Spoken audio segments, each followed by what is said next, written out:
Hello everyone. ये हमारा तीसरा लेक्चर है फर्स्ट चैप्टर का, और जिसमें अभी हम लोग पढ़ चुके हैं 1813 के चार्टर एक्ट तक। तो इस वाले वीडियो में हम लोग पढ़ेंगे 1833 के चार्टर एक्ट और 1853 जो कि आखिरी चार्टर एक्ट था उसके बारे में। अब इसमें क्या होता है कि क्राउन थे William four, it is William four not William fourth. इसको आप सुधार लेंगे, जब स्क्रीनशॉट लेंगे तो बगल में लिख लेना, वैसे मैंने नीचे लिख रखा है। अब इसको सेंट हेलेना एक्ट भी बोलते थे, इसलिए बोलते थे कि इसी साल में ब्रिटिशर्स ने हेलेना, एक आइलैंड है जिसको कि कैप्चर किया था, और आप लोग इसको याद रखेंगे। ऐसे मैं ये सिर्फ नॉलेज के लिए बता रहा हूँ। हेलेना वही आइलैंड है जिसमें कि नेपोलियन, जी हाँ, जो बहुत फेमस थे, नेपोलियन को अंग्रेज़ों ने कैद करके रखा था हेलेना में। ठीक है, ओके। तो हम देखते हैं इसमें क्या क्या होता है चार्टर एक्ट 1833 में। इसमें क्या होता है, बंगाल के गवर्नर जनरल होते हैं उस टाइम पे विलियम बेंटिक साहब। ये वही विलियम बेंटिक साहब हैं जिन्होंने सती प्रथा को एबॉलिश किया। दो इन्होंने ये काम तो बहुत ही अच्छा किया था, सती प्रथा को एबॉलिश करना, जो कि बहुत ही निर्दयी प्रथा थी। इसको एबॉलिश करना बहुत ही अच्छा काम था, लेकिन उस समय के कुछ रूढ़िवादी सोच वाले लोगों ने, कुछ नहीं काफ़ी लोगों ने इसका विरोध किया। एनीवेज ये हिस्ट्री का पार्ट है कि ये भी एक कारण था लोगों के मन में अंग्रेज़ों के प्रति द्वेष उत्पन्न होने का। खैर, ये काम तो इन्होंने बहुत ही अच्छा किया, सती प्रथा को एबॉलिश किया 1829 में। तो अगर कोई पूछेगा सती प्रथा किसने एबॉलिश किया, चूँकि वैसे ये सवाल इतिहास में ही आएगा, तो आप टिक मारेंगे विलियम बेंटिक पे। किस पे टिक मारेंगे? विलियम बेंटिक पे टिक मारेंगे। एनीवेज, अब लास्ट एक्ट में हमने देखा था अंग्रेज़ों की ट्रेड मोनोपोली को रिड्यूस किया गया था। किन चीज़ों के लिए रिड्यूस किया गया था? चाइना के साथ ट्रेड करने पे। अब उनका मोनोपोली रह गई थी 1813 में चीन के साथ ट्रेड करने की, ओपियम की ट्रेड करने की, और चाय का ट्रेड करने का। लेकिन इस बार इनसे ये भी मोनोपोली छीन लिया गया, और सिर्फ 20 सालों के लिए इन लोगों को भारत में अगले 20 सालों के लिए एडमिनिस्ट्रेटिव मोनोपोली दिया गया। एडमिनिस्ट्रेटिव मोनोपोली, शासन करने का अधिकार मिला सिर्फ 20 सालों के लिए अगले, और कोई अधिकार को नहीं, ये और ट्रेड का इनको कोई मोनोपोली नहीं मिला। अब क्या किया गया यहाँ पे, गवर्नर जनरल ऑफ बंगाल जो थे उनको बना दिया गया गवर्नर जनरल ऑफ इंडिया। तो भाई क्यों नाम बदल के क्या मिलेगा इनको? विलियम बेंटिक थे गवर्नर जनरल उस समय बंगाल के। वो भारत के पहले first governor general of India बने। कौन? जो सती प्रथा हटाए थे, हमारे विलियम बेंटिक साहब। तो अगर कोई पूछेगा पहले गवर्नर जनरल ऑफ इंडिया कौन थे, तो आप विलियम बेंटिक पे टिक मारेंगे। पहले गवर्नर जनरल ऑफ बंगाल कौन थे, तो आप लॉर्ड वारेन हेस्टिंग पे टिक मारेंगे। और जब लेटर ऑन 1858 में 58 में, ये अभी से आपको बता देता हूँ, वैसे मैंने फर्स्ट लेक्चर में भी बताया है कि गवर्नर जनरल ऑफ इंडिया को बदल के वाइसरॉय किया जाएगा। तो पहले वाइसरॉय कौन होंगे? लॉर्ड कैनिन होंगे। कौन होंगे? Lord Canning. क्यों होंगे? क्योंकि 1857 के युद्ध में भी वही थे, मतलब जो क्रांति थी उस दौरान वही थे यहाँ पे गवर्नर जनरल। ठीक है, तो हम यहाँ पे आते हैं वापस। ये मैंने आपको रिवीजन करा दिया याद रखने के लिए। तो गवर्नर जनरल ऑफ बंगाल को बता दिया गया गवर्नर जनरल ऑफ इंडिया। ठीक है, क्यों बनाया गया, नाम क्यों बदला गया? क्योंकि इनको कई सारे अधिकार मिले, और कुछ अधिकार काफ़ी अधिकार, कुछ नहीं काफ़ी अधिकार छीन लिए गए। किन से छीने गए भाई? बॉम्बे और मद्रास के जो गवर्नर थे, पहले इनके पास भी कुछ लेजिस्लेटिव राइट्स थे। अब वो लेजिस्लेटिव पावर्स जो है ना, इनसे छीन लिए गए, और पावर का केंद्रीकरण किया गया। केंद्रीकरण मतलब सेंट्रलाइज किया गया एक ही जगह पे। इसलिए इसलिए अब गवर्नर जनरल ऑफ बंगाल को गवर्नर जनरल ऑफ इंडिया बनाया गया। क्यों बनाया गया भाई? पावर को सेंट्रलाइज किया गया। 1833 में पावर को सेंट्रलाइज किया गया और गवर्नर जनरल ऑफ इंडिया बना दिया गया इनको। अब सारी जो लेजिस्लेटिव पावर्स थे वो किसके पास है? गवर्नर जनरल ऑफ इंडिया के पास है। Governor of Bombay and Madras का सब कोई लेजिस्लेटिव पावर्स नहीं है। अब क्या हुआ था, हमने पहले पढ़ा था एग्जीक्यूटिव काउंसिल थे, तो उसमें पहले 3 मेंबर थे, फिर पहले 4 थे, फिर 3 हुए, फिर इसमें अभी 1833 में आके 4 मेंबर कर दिया गया इसको। अब जो फोर्थ मेंबर थे वो हमारे बने मैकुले साहब, जो गवर्नर की काउंसिल में फोर्थ मेंबर थे वो बने मैकुले साहब। अब ये मैकुले साहब कौन थे भाई? इन्होंने बनाया इंडियन लॉ काउंसिल और एक Macaulay code. Indian law council बनाया इन लोगों ने। अब इंडियन लॉ काउंसिल ने एक मैकुले कोड बनाया जो इन्हीं के नाम पर था। अब वही जो कोड है ना, वो कोड क्या था? लॉ का है, लिखा ही हुआ है, इंडियन लॉ काउंसिल है, कानून। तो वही जो लॉ कोड था, इनका मैकुले कोड था, वो आगे चल के आईपीसी, इंडियन पीनल कोड बनता है। अभी हम सुनते हैं ना आईपीसी के धारा इतने के तहत आपको ये सज़ा होती है, फिल्मों में बहुत बोलते हैं ना। ठीक है, अब आगे हम देखते हैं। अब क्या हुआ कि गवर्नर जनरल ऑफ बंगाल को गवर्नर जनरल ऑफ इंडिया बना दिया गया है। तो इस टाइम फर्स्ट टाइम ऐसा हुआ, इस बार बोला गया गवर्नमेंट ऑफ इंडिया वर्ड का इस्तेमाल हुआ 1833 में, 1833 में। अब जो मैकुले कोड था ना, इसका जो सेक्शन 87 है, यहाँ पे थोड़ा सा ग्रामेटिक मिस्टेक है इस लाइन में, आप उसको इग्नोर करेंगे, फैक्ट आप समझ सकते हैं ऐसे ही पढ़ के। ये जो सेक्शन 87 है मैकुले कोड का, इसमें ऐसा था, first time it made it compulsory that there should be no discrimination in government jobs on the basis of birth, colour, religion, race.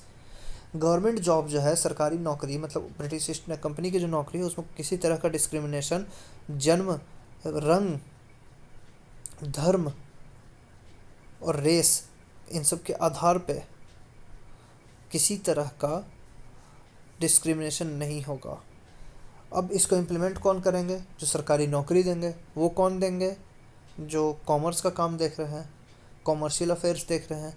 अब कॉमर्शियल अफेयर्स कौन देख रहे हैं भाई साहब? वहाँ यहाँ तो मैंने लिखा ही है, पर मैं आप लोगों को अच्छे से बता देता हूँ। यहाँ देखिए, कॉमर्शियल अफेयर्स कौन देख रहे हैं? जो पिट्स एक्ट में आया था। किस में आया था? पिट्स एक्ट में। फिर से रिवीजन हो गया आपका। बोर्ड ऑफ डायरेक्टर्स, याद कीजिए, मैंने बताया था, क्योंकि सास भी कभी वाली कहानी, कि वहाँ पे हमेशा जो तुलसी के वो होते थे,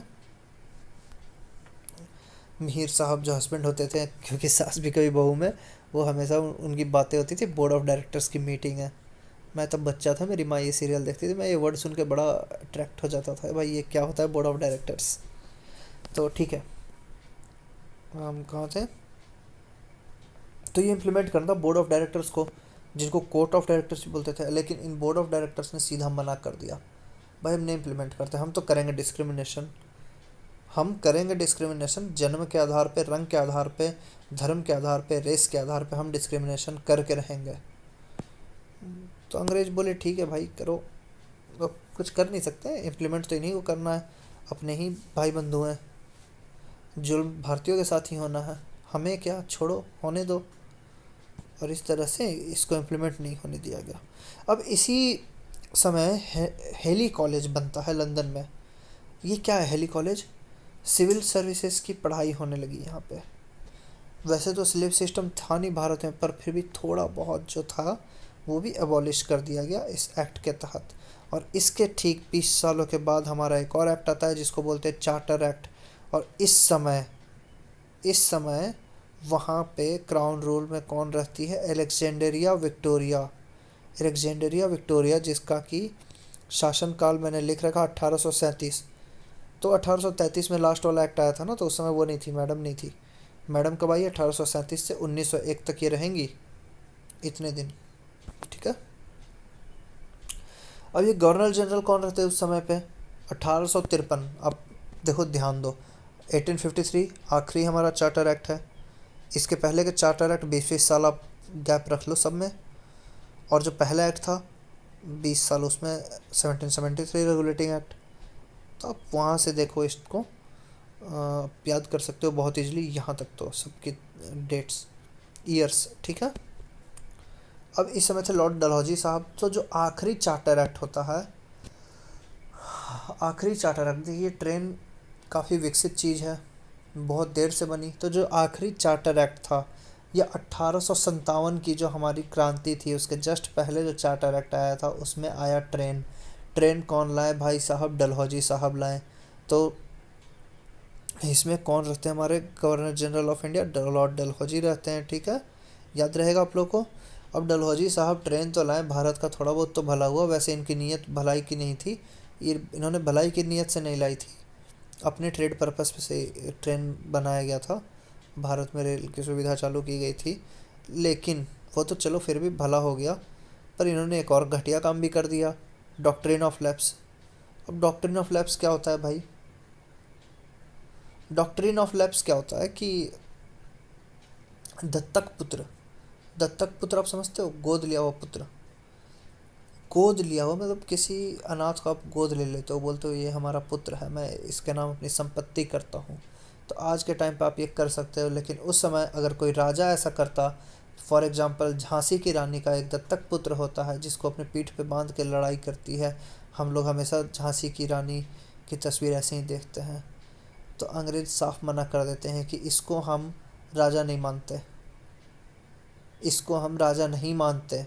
तो ये था डॉक्ट्रिन ऑफ लैप्स, ठीक है, तो ये डलहौजी ने हिलाया था।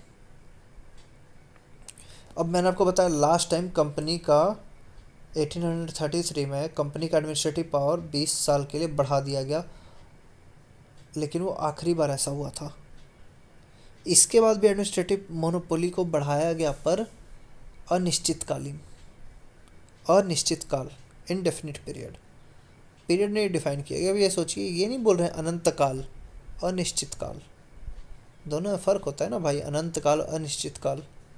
मन में तो है भैया इसको, इससे एडमिनिस्ट्रेटिव पावर भी छीनना है, ब्रिटिश ईस्ट इंडिया कंपनी से बड़ा एडमिनिस्ट्रेशन कर रहा है, हीरो बन रहा है, ट्रेडिंग के तो सारे मोनोपोली हमने छीन ही लिए हैं, बेटा ये भी छीनूंगा। और मौका कब मिलता है छीनने का? सन 1857 की क्रांति, एक बहुत सुनहरा मौका मिलता है ब्रिटिश पार्लियामेंट को ब्रिटिश ईस्ट इंडिया कंपनी से एडमिनिस्ट्रेटिव मोनोपोली छीनने का। खैर हमें क्या, जुल्म तो हम पे इनने भी करना था, उनने भी करना था। अब क्या हुआ, यहाँ पे separate legislative and executive body बनती है,